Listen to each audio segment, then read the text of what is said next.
Today we're going to be discussing Lost Records Bloomin' Rage Tape 1 and just letting you guys know what we thought.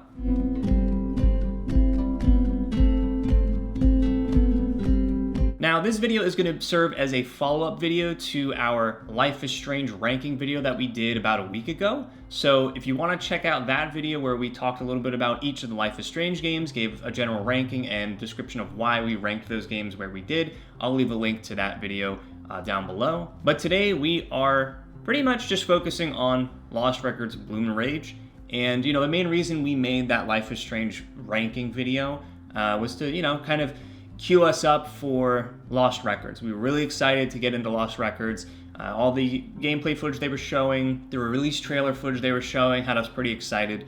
And so we thought, let's just talk about Life is Strange for like an hour almost and just give our... Yeah, I mean, it was fun. It made me want to replay those games, and it made me even more excited to get around to Lost Records. And so hopefully, today what we're trying to do is give you just some...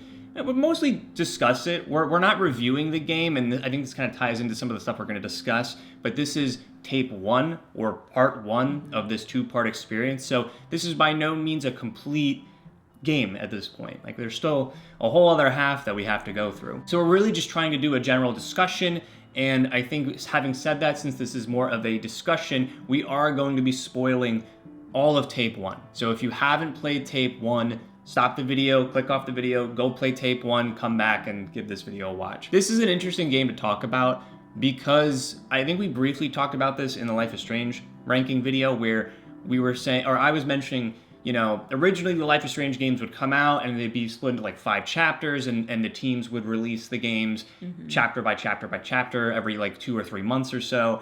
And so, we had something like Double Exposure last year, which was pretty much like, here's the game, go play the game, unless you pre-ordered the game and you had access. Which is great. I would have died having to wait chapter for chapter just because that's not how I want to play. It might be how I like TV. Yeah. I don't think it's how I like to play my games. I want it. I hit that turning point, and I want to dedicate my whole time to everything. I feel like Don't Nod returned to this old, antiquated way of releasing their games that I just doesn't work in the modern game world. Like, people move on to games every other day. If something doesn't hook a person, like for me, if something doesn't grab me in the first hour, I check out. And it sucks because I used to really give a lot of games a fair shot from start to finish. But I think the way that a lot of people, including myself, consume media is so different now. And we'll get into this a little bit more. I do think that the fact that this is broken up into 2 chapters is going to really hurt the game. I think it's going to hurt in terms of like drop off. You're going to see, I think the number of players that downloaded and played, the first part day 1, I think you're going to see that dip to, a much lower number when part 2 comes out. But before we go into like all of that, because I think that's one of my problems with the game too, just give me high level your thoughts on tape 1. What worked for you? What didn't work, if anything? High level, and then we'll go into like all the smaller little pieces and kind of flesh it out, I think, a bit more. I think the thing that worked the most for me is probably the atmosphere of the whole game. It definitely, I think in that way, feels very Life is Strange. If you're very into the Life is Strange atmospheres, you like the way it looks, I think this game definitely gives you that sort of nostalgia. It's got that like summer camp sort of feel, and without just going high level atmosphere. Yeah. I think that works for it really well because I think it really kind of immerses you in your own experiences as a teenager, and there's something kind of romanticized about it, like reliving your own similar experiences to these characters. So I think the atmosphere is done incredibly well, and it takes place, I think, in Michigan, right? Yeah, Michigan. I don't know anything about Michigan, but honestly, like the more rural parts of Michigan seem pretty beautiful, kind of boring but beautiful. Like most rural towns, I suppose. There's a charm to them, but ultimately nothing to do if you're a teenager wanting to escape. Yeah, there's like a beauty in the monotony in a weird way. Yeah, but high level, I think that is stellar. No notes, like absolutely beautiful to watch, and beautiful to just be immersed in. For sure. Yeah, I think when we booted this game up, the first thing I think we both said was this might have like the second most beautiful location. Like, it's right up there with True Colors for me in terms of, memorable, just really idyllic places in locations that I'd want to live in. Which, if a game can do that, for me, a lot of points just right off the bat for that. In terms of the location, the settings, and there are quite a few, and they're varied, and they're definitely more interesting for me, at least, than Double Exposure's like boring ass college campus and like the Fab. I think that's what it was called, and then the bar, which is like just like a bar that you've seen before. Bar. Yeah, but like one that you've seen before. I think if you've been anywhere to like the Pacific Northwest. Yeah, so location, all that stuff, great. I think that the first 3 hours of this game or this experience, because it's not like a full package yet, I think are really compelling. It's a great setup. You start off with your character Swan. She's in her rental car talking to her mom. You're trying to like piece together, where am I? Why is she here? She's in this rental car, like what's going on? And so it does set up quite a bit early on where you're like, I'm engaged. This is interesting. This is kind of cool. And I feel like by the 4th, 5th, 6th hour, I was kind of ready to just have it end until like all the big reveals at the end kind of pulled me back in. But as soon as all the really cool, interesting, heavier stuff happens, it's over. The chapter is done. You get a little thing on your screen that says, see you in 2 months, basically, and you're like, what? To be continued. Yeah, Max Caulfield will return. I think the biggest problem with part 1 is because this is a 2-part experience now, part 1 feels like unnecessarily drawn out. Like the runtime of the first part is like drawn out so that you kind of establish a bunch of cool moments with these characters who are all done really well, and we'll go into the characters I think in more detail. But it just feels like there's a tighter version of this experience, and it's because it's broken up into 2 parts. I feel like they were like, stretch out part 1 and then it's like a full game, and then you have part 2, which will be another 6 hours, whatever. Like, if it was just one experience, I think they could have trimmed a little bit of the fat, and the padding that almost feels like it happens at times. They could have made a tighter experience that could have focused on, it could still focus on these like quieter moments. And that's the thing, this game is predominantly composed of very quiet, smaller character moments. And you can still have that, but you can also just tighten it up and then make it tie into part 2 and how to, I think, hit more than it probably will, is what I'm afraid of, is that it won't hit as much in part 2. I think maybe this is a good place to start, is the pacing of the game. Yeah, let's start with the pacing, because I think that's the big one. I agree with what you're saying, and I do feel like generally the comments out on the internet are probably going to be like, this is too long for what is happening. Too long, too slow, quote unquote, I think is what you'll see a lot of. I do agree that I think this game could be tightened up and be like this first part could be a clean 4 hours. But yeah. I guess what my argument would be for it being so long is I do think the game kind of prefaces this in the game, where like Swan's whole character, the protagonist that you're playing, first person point of view, like she's always wondering why things have to go so fast, and she's always like, I don't understand why you can't just enjoy the moment. Like, I really like to just enjoy the moment. So if it's more of a character thing, then I kind of think it's almost clever on the like Don't-Nod?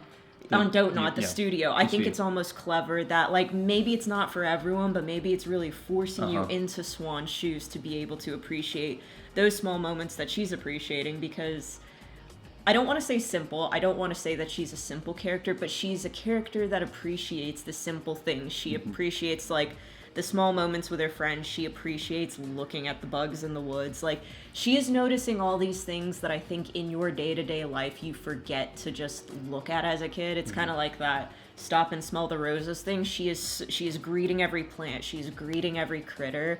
But I think this also kind of ties into adulthood. It's like you don't ever think to have time for that stuff because you've got so much more going on. So it is long. I do agree that there's a tighter version of this game that I think is just as good within about the 4-hour marker. Yeah. But I do think if the purpose is to just like really put yourself in Swan's shoes, then I almost think it's clever, and they do kind of mention that in the game, which I appreciate. Maybe it's not the speed I want to go, but it is the speed that Swan is going, and I am Swan. So yeah.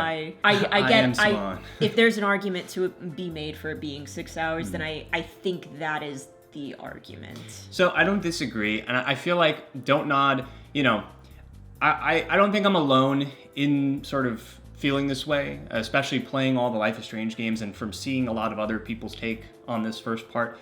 I kind of was expecting a bit more of like, it's a slow build, but here's the thing. So like basically tape 1 of this game is the stuff that happens in like chapter 1 of like the first Life is Strange, right? It's all like character moments, building the world and the relationships between the main character and the friends and the friends of the friends. Like that's stuff that we've seen done in maybe 1.5 chapters in a traditional Life is Strange game. This is like the entire experience is that, right? And I don't mind that. I'm the kind of person that I do like slice of life, right? Like I do like a Miyazaki like kind of animated film over something like Pixar at times. Like I'll prefer that like more slice of life kind of experience. I like the quieter, smaller moments. That's not like a problem for me. And you're right, they definitely do set that up. Like it is like very present in the very beginning, right? Where it's like, this is the kind of, you're petting your cat, you're looking around your room, you're picking up a notebook. And by the way, I love, because this takes place in like the 90s, 95. Summer of 95. I should say it cuts back between the past and the present, right? Like the present in terms of like where these characters are at now. Which is 27 years like, later from the flashback. 25? No, it's 27. 27? Okay. I think they mentioned it's 27 years from the summer of Oh, I'm 95. thinking of the monkey. Yeah, okay. Unrelated. Yeah, so you're right, it's like 27. Okay. Yeah, so I like all that stuff early on, especially all the 90s, the 90s, memorabilia and like nostalgia where she's got like little Tamagotchi on her desk. She's got Wild Berry Pop-Tarts everywhere in her room. Like 100% was me, when I was a kid. The era of the Wild Berry Pop-Tart sponsor us. I don't mind the quieter stuff at all. And, I think for what this game is going for, where it's pretty much like, do you buy into the relationship between these girls? Like, is it believable? Is it organic and natural feeling? And that's definitely what Don't Nod, I think, was going for, where it's like, we need to create this union between these characters and have it feel natural and organic. And if that falters in any way, it kind of tanks it could tank the experience, right? Yeah. Like, if you don't buy, Autumn and Kat would never be friends, or like blah, blah, blah. Like, if you don't buy that, I mean, how do you get through... How do you get through it? Maybe this is the next good point to buy on, is about the whole friendship, the characters' relationships as a whole to each other.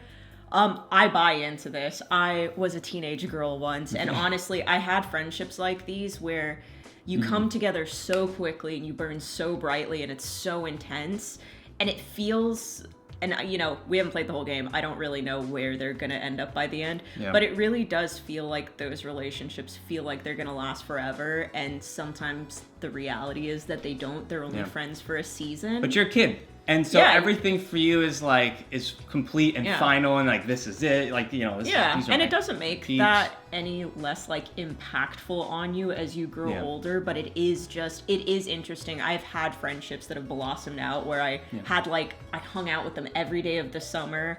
It was like I would watch Bridezillas and play Call of Duty, and that was every day as a teenager. Right. And then have never seen spoken. Once in a while, I reminisce back to that summer. Right. But I've had friendships like that where I'm like, oh my God, and it just doesn't always happen that way. So I buy into this friendship about 4 teenage girls decide they bond over their love of music, and that is sort of That's enough. And that's all you need as a teenager. That's all you need. You don't need compatible interests. You don't need the what same do you do for job work? Career. Yeah. It just really takes the one thing and hinging your whole friendship on. I get it. I buy into it, and I do see where too. if you don't buy into it, then this game is going to falter. But for me personally, I think I've had friendships like this. I've also been a teenage girl, and I think that is represented exceptionally well in this game.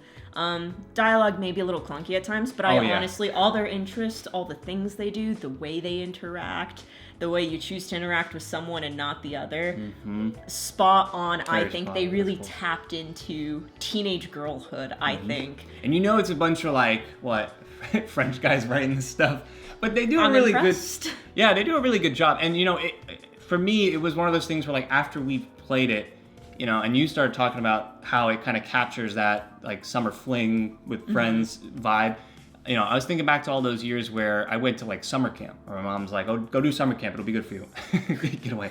Yeah, there's so many guys and just people that I met at summer camp, and we did everything together, you know, like every single day. You know, we stayed in the same like general bunking, like housing area. We did like activities during the day outside. We, you know, did everything, right? And like we were really close in those 3 weeks or however long, you know, those summer camp things were. Yeah. And then yeah, like after the summer, that's it. This was before the time where there was like cell phones and like all these other things. I think this you know, is the internet friendship of the person that you speak to over the internet but never meet. But before the internet was a thing, like, yeah, that is the kind of dealio we're going for here. But because you're right. I mean, it is like your bond, your relationship in those moments is like so tight, and you do everything together, and it feels like these are, you know, lifelong friendships that I'm always gonna have, and it just feels that way. It doesn't feel like there's anything outside your friendship. It's just like that's your world. You're not thinking beyond and that's that. it. Yeah. And so you're right. I mean, and that's the thing. They should be commended on being able to achieve that, because these are things that I think a lot of people take for granted. Like, these aren't easy things to just, you know, convey in a game and have it like captured really well, right? Like, I don't think there's anything to fault them for when it comes to those instances. It's like the pacing, there's technical issues, the dialogue can be a little hokey at times, but it has like that charm in the same way that they are capturing there are bugs. a moment. Yeah. And I think they are capturing over 6 hours, but you know, that's impressive that they're able to do that. They're able to recapture that kind of feeling and nostalgia people have. But you know, the question is, does that mean it's a compelling and engaging video game? Because at the end of the day, this is a video game still. So, and let's talk about like the mechanics and stuff and just kind of briefly on the gameplay. Because while I do think they succeeded in recapturing a lot of like that nostalgia for the 90s and this like summer fling kind of vibe and really making you buy into the relationship, at least for, I think both of us, we bought into the relationships, right? Is it compelling and this is the thing, right?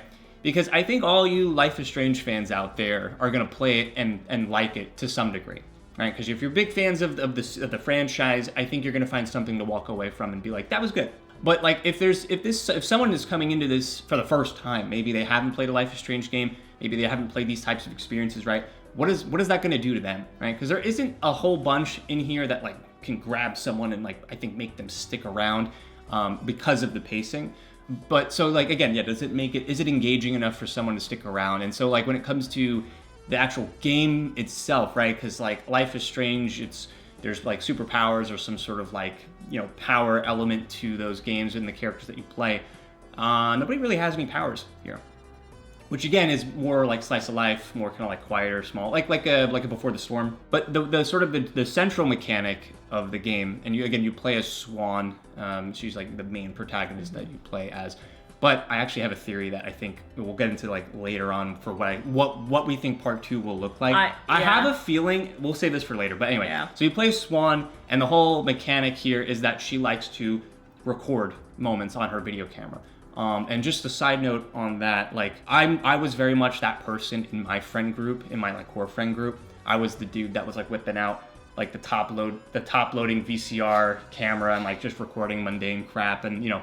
So when you find out that like that's what your main character does, is she just like records moments and you can like edit them and resequence them, it's pretty, for me, I thought it was pretty fun. I don't think everybody's gonna have that same reaction, but I got a lot out of it, I thought. But you know, that's like the gameplay really is, it's a mixture of your recording moments and trying to sequence things together. And it's pretty fun because while you're recording stuff, at least on PlayStation 5, if you have the gyro sensors enabled, you can actually like move the viewfinder of the camera based on like how you're, you know, moving the controller. So you can make some like, you can do like a zoom in and like make the camera shake and like you can do a lot of fun stuff. Spielberg shit with it. Yeah, the whole time we were like, let's Spielberg this and you know, do that. But yeah, so that's like the predominant thing that you'll do is like record moments with your friends and like make little videos and stuff. But then there's also the traditional, you know, walk from like point A to point B, find an item or find a way to get into a building or like blah blah blah, you know, whatever it is. So it doesn't really deviate from that formula, right? Yeah. But you know, it's minimal. It's very minimal.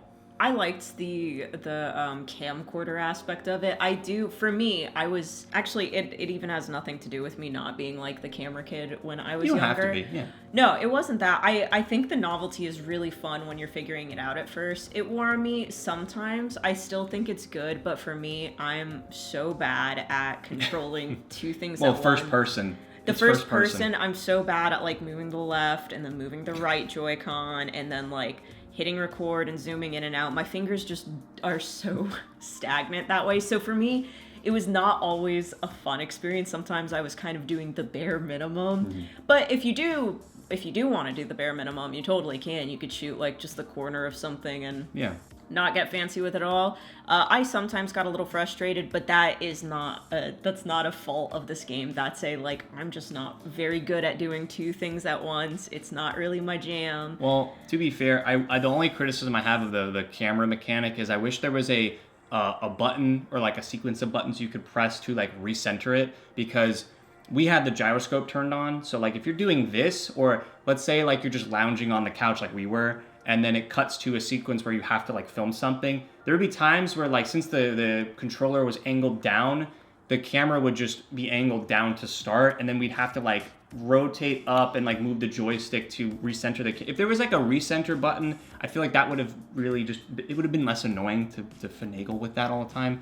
Anyway, just random thing that I do love that you get to film. Not only do you have a criteria of what you're filming, like if you're in the woods, or I do love that you can just record your friends in the game. It's like cool. You can just, they're doing cartwheels, they're doing nothing, they're smoking a cigarette, like they're playing on their guitars. It's pretty cool. There's a wide variety. It's definitely something you can get really deep into, I think. But yeah, that's sort of the superpower mechanic in this game. Superpower out of like, if you're looking for the Life is Strange stuff. I liked it though. I don't think that lessens it, and I think they utilized it in a way that fits the character and her whole entire personality really well. So yeah, it works. So I think maybe there's like one or two things I want to talk about. I want to talk about the characters, and I want to talk about the general plot of at least what's presented to you in that first half. So maybe let's talk about the characters first. Do you have a favorite? Okay, so I'll be real. I think I like adult Nora a lot. Adult Nora is like the coolest freaking character in this whole game. We gave her an eyebrow.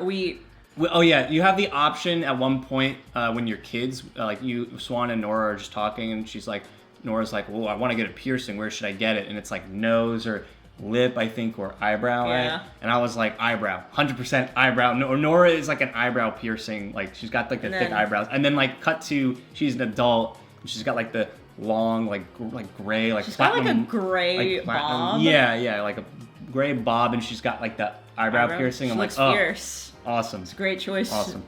Yeah, adult Nora, and I think my thing though is for the when you're all as children, whatever kids. I didn't really have like a favorite. I thought they were all pretty consistent in being like good characters. There was no one I hated. Oh no, I don't hate any. I think Kat a little bit got on my nerves, but not that much. From the get-go, I kind of clung on to Kat because I was like, there's something really weird and unhinged about this girl. Yeah. And I ended up kind of being right in a scary way, but... And we'll get to that. We'll get to that. I also... She wasn't like a standout favorite. Like, I think Nora. I think Nora's pretty good. I can see where Nora, like young Nora, might annoy some people, but I think she is the most true to life, I'm gonna be a little bit of hypocrite teenager, like I'm gonna do this, but like I'm scared of this, I don't want to do it. Yeah. I think she's the most like your run-of-the-mill teenager. So I don't know that I have a favorite out of the youngest. I definitely think it'll be easier to discern who I have a favorite as an adult, and adult Nora is pretty cool.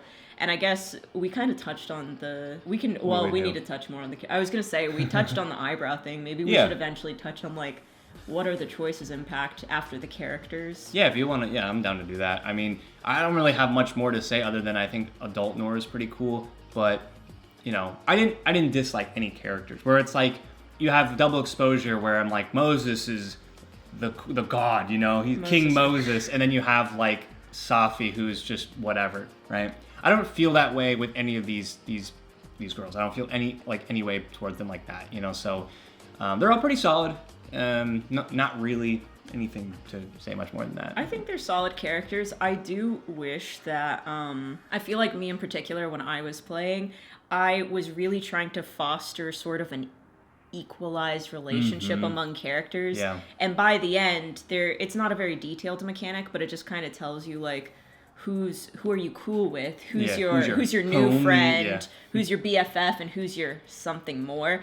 And I did not really realize going through there were going to be that many tiers to your relationship. And I kind of wish, instead of trying to like spread the wealth among everyone and everyone ending up my new friend, Yeah. that like maybe I had tested some of the relationships, and like, you know, I kind of wish like I'd either committed to one person of being like, this is going to be my BFF or something more, and like letting some of the other ones slip to the wayside just to see how that affects some of the relationships, which we got a little of that with adult Nora, where I think because we were like, let's just see what happens when you sort of like upset them a little. Right. And we didn't upset her too much that she's not a friend. She's still on par with everyone, but I think, or I wonder if it made her more skittish of us in the future and more guarded. Maybe. And I wish I had pushed the boundaries of some of those relationships more, just to see like how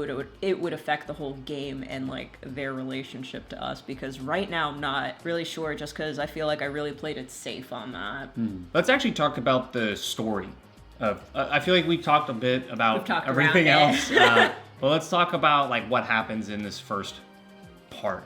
You know, we kind of briefly talked about the intro sequence where you're in this rental car, Swan, trying to figure out where you're going. Ultimately, what ends up happening is you're in Michigan. You're in this rental car. You're meeting up with Autumn, 27 years later, and you're all meeting at this bar in Michigan because Autumn has received a mysterious package that has been addressed to Bloom and Rage, where the package is like, Bloom and Rage, do you remember 1995, right? Like, that's like the whole thing. And you start off, you meet Autumn, she's like, here's this package. It's freaking weird, right?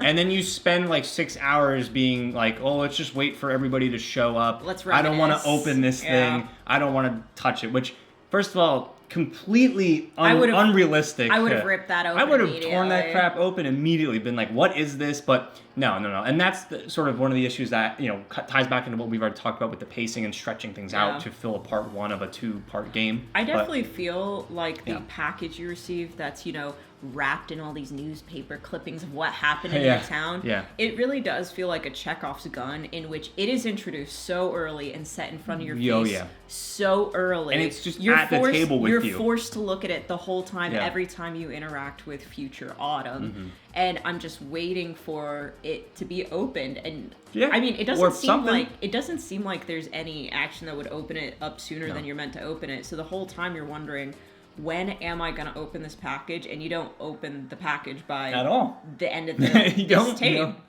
And other stuff happens. I think that's like a it is the Chekhov's gun, and it feels like it should have gone off much sooner, like maybe 3 or 4 hours into the game. Yeah. You can't just keep dangling. Or even by the end of this tape. Like, even you opening it by the end of this tape and then cutting to black and finding out what it is, I think is enough to get people to be like, what is in the box? I've got to tune in April for part 2. So... Well, you've never seen the movie Seven? That Brad Pitt movie that everybody knows, like, what's in the box? Like, there's a whole end sequence of that movie where a box gets dropped off to Morgan Freeman and Brad Pitt, and they're in this field, and like Brad Pitt goes and looks at the box and opens it, and like you don't immediately know what's in the box until some dialogue reveals what it is. But it's almost like if that movie was broken up into, like, if the end sequence is 2 parts and he opens up the box and like that's it, and it's just like. But we don't even get that. We don't even get the opening. It's like if the box was delivered and just sat there, and it's like, okay, now you're done. Which, I think the reason we're so stuck on the box is that we've already mentioned it's slice of life. So there's a lot of you just doing these day-to-day things to foster and figure out what these relationships are. And that is, for the most part, like the game. There's not too much in terms of like a progressing plot. Like there's a central mystery, right? But it doesn't actually feel like we've progressed. I'm about at the same place I was at the beginning of this game, which I have almost no idea what is going on or where it's headed. Well, and I'd like a few breadcrumbs. I want to feel a little closer, and I mostly don't. I mostly do not feel like I've actually progressed at all in this game. I mean, this is one of those stories where you're basically working your way up until the point where these girls stopped talking to each other and became distant and just kind of moved on with their lives respectively. That's what it ultimately is, right? Because you're meeting up with all of your friends from 25 years ago. They don't talk to each other anymore. They don't keep in touch. They maybe try to find each other on social media, but like Swan's not a big social media person, so it's hard to keep in touch with her. But like, you're basically cutting between the present day, rekindling that relationship, or at least not rekindling, but just kind of catching up. And then you cut back to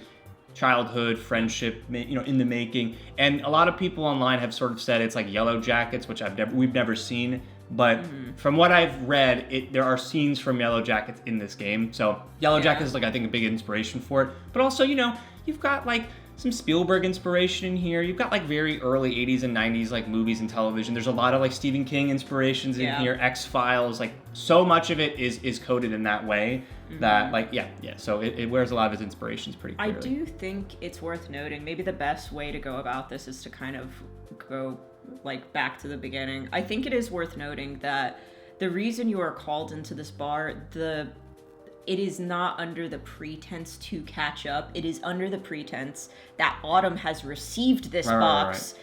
And apparently, it seems like, based on the beginning, you've made a pact to never speak again. That's right. Something has happened, and everyone has agreed to never speak about it again. Right. But Autumn receiving this box is the catalyst for the reason you were meeting at this bar to talk about it, which is why, we went on about the box and like not opening it is kind of frustrating. So Swan is the first to arrive. You are the first to arrive with Autumn, and you kind of talk around it a bit, and you're waiting for Nora. But the pretense is that, like, you're waiting for your girl Nora. But the pretense is that, like, you're there because the box was sent, and then you're reminiscing. And I guess maybe the major plot points of the past, right, are you're all friends, you're meeting. It's a lot of that. But then I think the first major plot point is probably you find a cabin in the woods, and you and your friends make it a secret hideout, and that is where you spend most of your summer. And if you were a teenager or a teenage girl with an imagination, there is some truth or dare, there's some witchy stuff going on. And basically, this is where the spoilers, I think, come in for the past. Yeah. They basically they become blood sisters. They make a little blood oath with each other, and then some strange hole that they call the Abyss opens up in the center of the woods, and they're all essentially throwing it, like tokens or... Tokens to make their wishes come true. But there's something almost...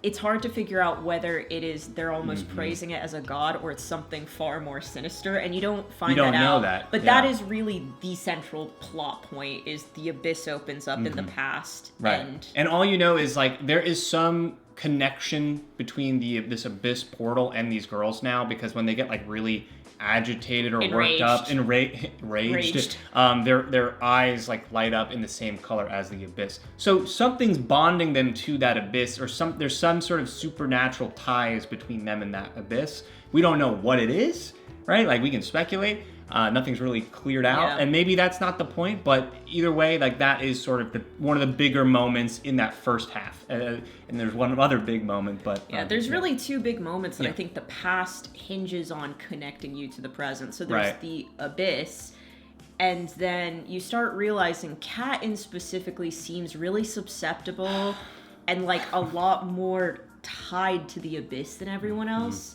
And would you like to spoil the major plot point after the Abyss? I was just going to say... They put on a show. That is a plot point. They decide to put on a show at the bar. At the bar you're at in the future, they put together their own little rogue, like, rock show where Kat has written the song, Swan is filming, and Autumn and Nora are performing in. And it's really cool sequence. You get all made up.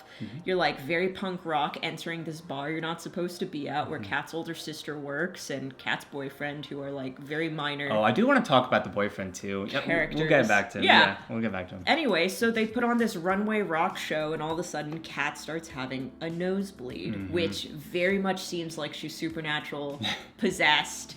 Max Caulfield, only for you to find out, big spoiler alert, that she has leukemia. Her older sister Dylan reveals she has leukemia, and she has been acting so much more like aggressive and weird ever since she made these friendships.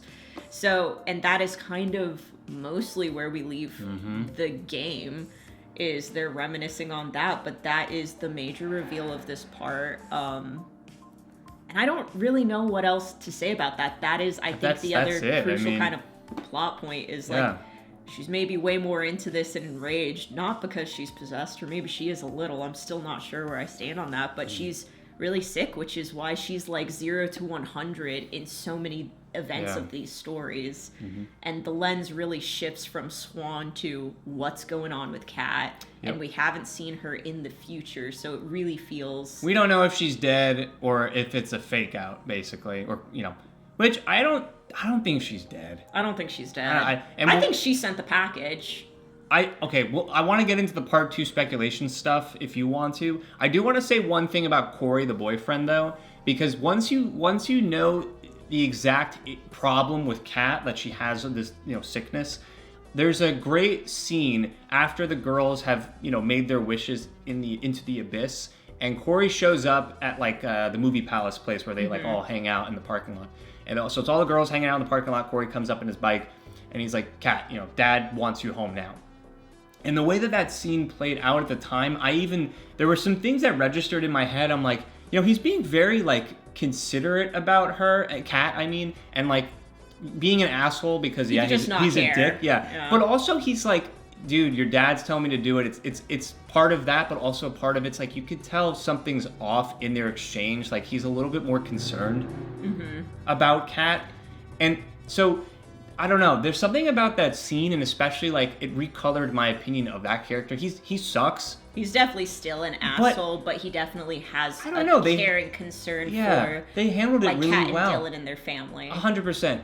And once you know, like, that's what Kat's thing is, right? Like, what her sickness is, I felt a little bit differently about Corey by the end. I'll be honest. Yeah, no, I think it informs him as, like, less of being an asshole telling her what to do and more of he's being told what to do, and, like, he's simply a messenger. He cares. I don't know. I got that from him, where he's like... I did too. They have that whole, like, scene, too, where he picks her up, and, like, you can see, like, the little... carrying her. Yeah, he, like, there's, like, small micro expressions. I feel like that I remember seeing in that last scene where, like, she collapses with the nosebleed, and he kind of, like, is distraught, and also, like, oh, no, like, Kat... Like... He's not just like, oh, wow, your sister collapsed again, you know? Like, well, and I think it's also important to note, none of her friends know. I don't know if that's something...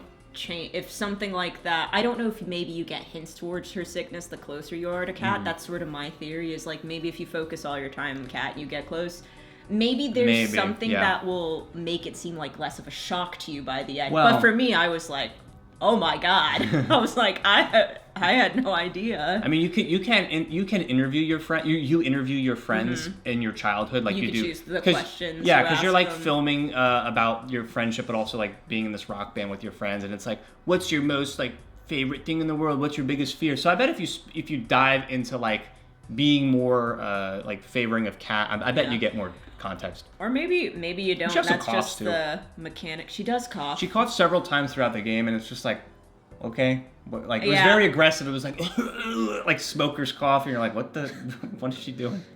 So I think they tip it off, but...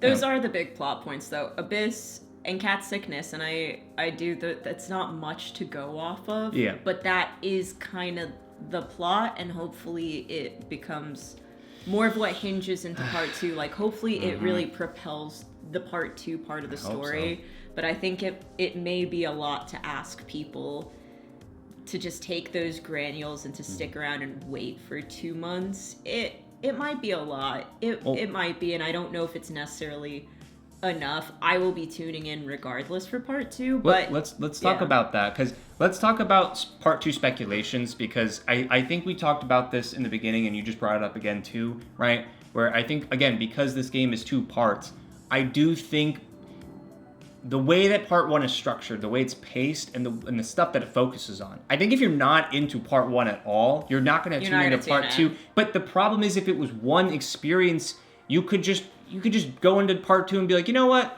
Whatever, screw it. It's like, I'll just finish it. But now it's like, okay, I got to wait 2 months. I didn't really love part 1. I'm not going to finish it. And so I think that's the problem now, is you won't have like more of a general discourse about this game in its entirety, because you've artificially broken things up in a way where you're not going to hook people back in for this part 2. It could be part 2 could be like playing the first 2 Life is Strange games, right? Like, let's say it's that caliber of good. I don't think a majority of people will end up tuning in for part 2, because if you didn't really love part 1, why would you tune in for part 2? What's to say that part 2 isn't going to be the exact same? Like, we're assuming maybe this propels something, but maybe it's still pretty slice of life. Yeah. Which is a fine. vibe. It's a vibe. It's just not everybody's vibe. It's not everybody's vibe, and I think people are counting on a little bit more to bring them back. Well, let's talk about part 2 speculations. Where do we think this is going? And, what do we think, right? Do we think that this can be flipped around into, a very different type of experience? Like, case in point, Life is Strange 1, first 3 chapters, very different from the last 2 chapters. Kind of go off the handle. What do we think about Kat? Is she dead? Is she alive? Right? Stuff like that. I do want to kick it off just because I've got 1 or 2 quick things I want to mention, but I don't think Kat's dead. I actually think you're going to play as Kat in part 2. There's no way that she's dead. I do not think that. I was going to say something else just now, but I realized that's a spoiler for something else, so I'm not going to do that. But I don't think you build somebody up like that for 6 hours and then you just kill them. I mean, maybe you do. It is Don't Nod. They do that with Esteban in Life is Strange 2. They do that with your brother in True Colors. They'll do it. But I don't think that's the point of this game. Those other games, that's the catalyst for like other big story events, but I don't really know if there are big story events that are going to happen in part 2. I don't know. But for some reason, I do think you're going to spend time with Kat and Kat's family a bit more on the farm, at the very least. And that's about it. I have no clue where they're going to go with part 2, because I guess we don't really know. I mean, we just know the relationships in part 1 and the Abyss, but like, how does the Abyss really, what does that do? Is it like, I don't know. I have no idea what the supernatural aspect of this game is. Yeah, well, my theory, which may have been a little too like cinema-like, is that like the Abyss maybe like it's very much, I think, more of a this is like eternal sunshine. I don't think maybe the Abyss exists, and maybe they're dealing with grieving over the loss of their friend. I don't think that's the direction this game will take, but my initial thought was like, man, that would be cool, but also how do you convey that in a game? Like, but I also agree. I think you'll end up playing Kat, because especially Kat and Swan in particular, there's so many comments throughout the game about them being the same, that like they're 2 sides of the same coin. Clearly, they're both like kind of isolated. Like, look at them in the image. Look at them in this photo. They are together. But like Kat being like isolated, not of her own volition, but because she's just sick, she's homeschooled, she's being forced to be isolated, whereas Swan, she's just kind of someone who I think appreciates the independence of life. I definitely think I think you'll play as her. I think you'll play as her. I have a feeling you're going to play as her. But I also don't know. I think at some point there's someone who's minor in the bar that's like really into the supernatural. Pam. And I think maybe such a good character. I think maybe like you're gonna team up with Pam to find out what the supernatural force in this world is. That would be cool. I think Pam and the bartender guy, I forget his name. I have no idea what's in the box. I cannot even speculate what is who possibly in the box. Who do you think sent the box? I think if Kat's alive, I think it's Kat. See, I think it's Corey. That would be that would be crazy. Corey Dillon. I don't know, but yeah. Dylan could. I think that's fair, but maybe. I think that, do you remember summer 1995 and all the Bloom and Rage marked on it? Like, Kat came up with the name Bloom and Rage, which is why I'm like, I think she set the box. Did she fake her own death? I don't know. To be fair, Corey and Dylan were also at the bar when Bloom and Rage performed for the first time. So you have to think about it, like, people know about Bloom and Rage. The drunk, angry bar patrons aren't going to remember shit about that night, but it's like those 3 characters, I think, will. Could be any one of them, maybe. Could be none of them. Could be none of them, yeah. So I don't know, but I don't even know what I think is in the box. For a while, I was like, they're giving a lot of attention to the moths. Is there going to be like a Mothman that pops out in this little rural town? Mothman. Aliens? Is aliens a possibility? You were saying aliens since like the first hour. Like, it's aliens, man. It's gotta be, I don't know. The thing is, there's so many things it could be and also could not be that I have no idea. But I do think at some point we'll play as Kat in the game, or we're gonna catch up in the interim as to what Kat's been up to, if she's, I don't know. I don't know if they see her after that moment at the bar. Like, where do you go from there? No one's uttered her name in this breath in the future, really, so far. You gotta think that, like, part of it is gonna be, it opens to you, like, reflecting in your bedroom, being like, holy shit, Kat, like, you know, and then maybe it splinters off to you go back to the hideout and you're just talking about what happened. And I'm sure there's gonna be moments like that sprinkled in there, too. There has to be. But also, maybe there's some curiosity towards that abyss that the girls are all like, we gotta go back there. Something has to be there. I think they're definitely gonna go back to the abyss or like re-summon the abyss as adults. I think they have to do that. That was the other thing. Yeah. It was the other inspiration, I think, for some of this. I think they have to do that so they could figure out, like, reconcile in their minds what it is once and for all. Yeah. And Kat seems to be a big part of that, but I don't know where it could go. There are a lot of things, like even the moments with Swan where they're like, Swan, what do you do now? And she's writing a book, and you get to choose what she's writing a book about. And I don't remember what the second option is, but one of them is writing about a cryptid. Oh, serial killer. So serial killer or cryptid. So I was like, cryptid. And so, like, I don't know. Is there a cryptid in this game? There's no cryptid. Like, there's no cryptid at this point. Does it end up that this whole sequence of events is just very meta, and it's Swan writing a book and you're living through the events of the book? I have no idea. Like, we just don't know enough right now based off of part 1 to really... maybe some of you do. Maybe some people have a better idea. Yeah, leave your comments down below. What do you think is going to happen in part 2? Yeah. Is there enough to go off of on part 1 to really color your thoughts on, you know, what part 2 could look like? I need people smarter than I to crack the case, but yeah, let us know. I do think they're definitely giving you a lot of pathways to, like, throw you, like, red herrings to almost throw you off, that they're like, could be this, and truly there are so many pathways that I just do not know, but I do feel like I know that those pathways are, like, Kat is tied to them somehow. Like, in whatever event, if she does not end up being alive, I think all the answers still point to dissecting Kat's character. Yeah, is where I'm at. I mean, I think we're just gonna leave it there for now, because there's so much that we could dive into with part 2 potentials, right? But I think part of the fun is going to be 2 months from now, just playing it, just figuring it out for ourselves in that moment. But what did you guys think of part 1? Let us know down below. We're really curious to know what everybody else is thinking about when it comes to part 1. Are you excited for part 2? Is that even on your radar after playing part 1? Let us know. Really, let us know. And look forward to our discussion on part 2, because you bet, you know, for sure we're going to be playing part 2 when it comes out on launch day.